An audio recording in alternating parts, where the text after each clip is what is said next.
Want to really learn how to cook and entertain? Keep watching. It's not just about the recipe. It's about how to cook, plan a meal, throw a party. I'm Vickie, and this is Meals and Entertaining for Regular People. Thank you for tuning into my very first episode of Meals and Entertaining for Regular People. The purpose of my show, my goal is to teach you how to cook. I want to teach you a little bit about meal planning, and I also want to teach you how to throw the impromptu party at your house, or the party when you have to have something small and you feel nervous about it. The how to cook is the most important part to me.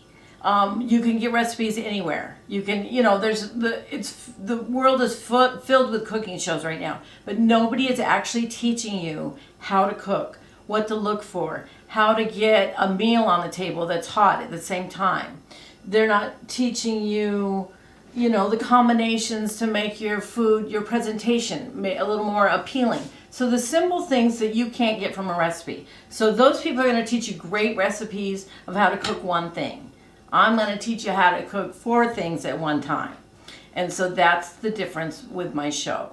I'm going to start out with each individual episode of how to, and I'm going to talk about why. Why do we want to cook a meal for our family? And I'm going to also talk about what to cook. So how to put these things together and plan in such a way that it's really good for your family.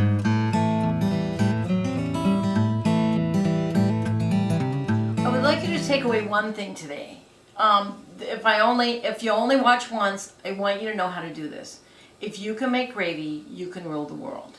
You'll be the one that gets invited to the parties. And this will give you confidence. And I know it seems like, well, what if I don't even eat gravy? This is an important thing to understand because it'll help you make all sorts of sauces. So basically, I'm going to take a tablespoon of butter. That looks good. And I put the same amount of flour. So, and it's called making a roux. I use Wonder flour because it's already sifted and it's made for gravies. So I know that I'm not trying to give any free publicity. If you don't use this and use regular flour, then you need to sift it a little. It'll help. So of course I do this by eye, but it's an equal part flour and butter. And what the secret is that you cook the flour. The flour has to be cooked for it to change and allow a sauce to thicken. So I'm not adding any onions or any seasonings or anything because I just really want to show you what it looks like. And so if we did the same thing, I'm going to get some more butter melted here.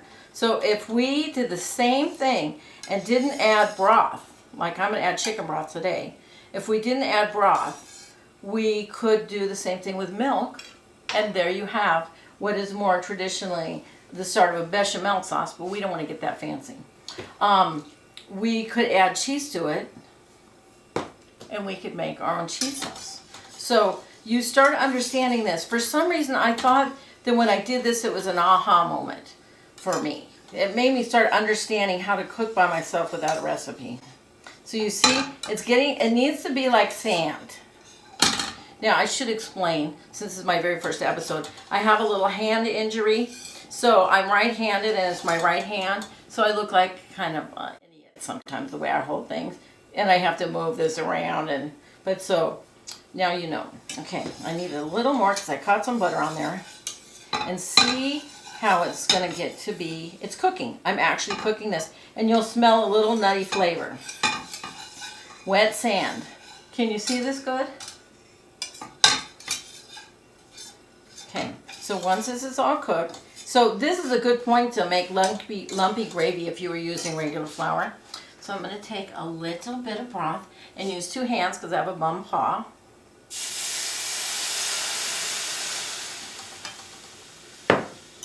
And it's instantly going to thicken up into, so see how it's thickening up a little? Okay, and I'll keep pouring it until I get a smooth gravy. Now, at that point, I would be seasoning it, or, I'd have other things in it, like if you made a mushroom gravy. But that's it. Sometimes, if I want a really fancy sauce, when it's at this point, I might add a little wine and cook that off. But as I go through this, you'll see it's getting smoother and smoother. And you kind of do it based on your preference. My husband prefers a really thick gravy. My mom prefers a really, lighter gravy that you pour easily over things. Ooh, it's thickened right up again. I need to add some more stock. So this is it. So imagine if I wanted to make biscuits and gravy. You need fat. I use butter. But you need the fat to mix with the flour.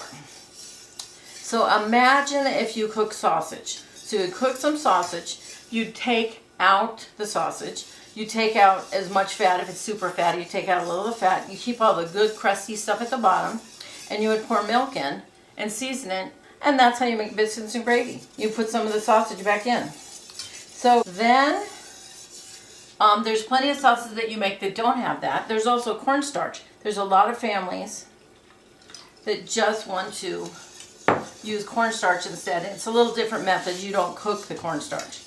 But see how I made a beautiful gravy with some seasoning in it or whatever you want to do. You put gravy over anything.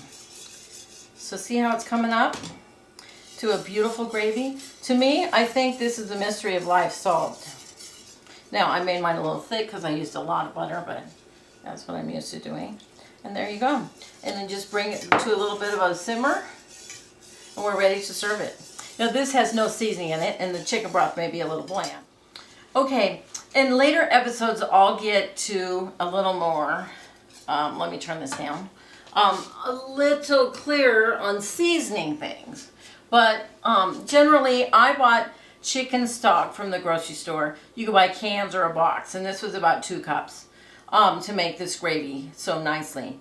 But it is going to be missing a little bit of flavor. Now it is going to have salt in it already because they substitute flavor for salt. Instead of cooking it down and making building the depth of flavor in a stock, they just basically add salt. And so especially if you buy salt-free, it's just going to be chicken water.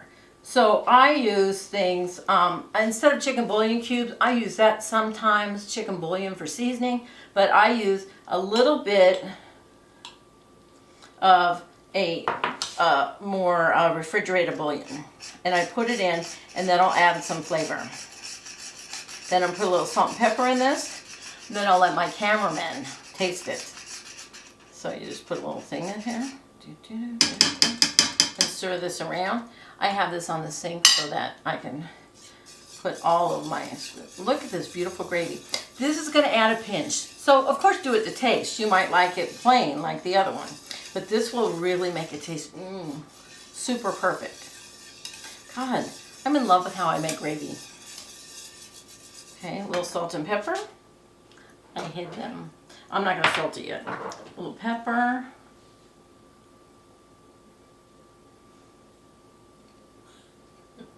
I'm using a fancy salt and pepper. So of course they don't work. Okay, that's my little thing. Now I'm going to taste this. And then I'm gonna, when you guys aren't looking, I'll stick the spoon back in and contaminate it all. Wow! Spectacular. So, there you go. If you take away one thing, you know how to make gravy now. Have a great day. Thanks for watching. Please visit my website, mealsandentertaining.com, and see my available ebooks. Plus, subscribe to my channels, and don't forget to follow me, like me, or love me.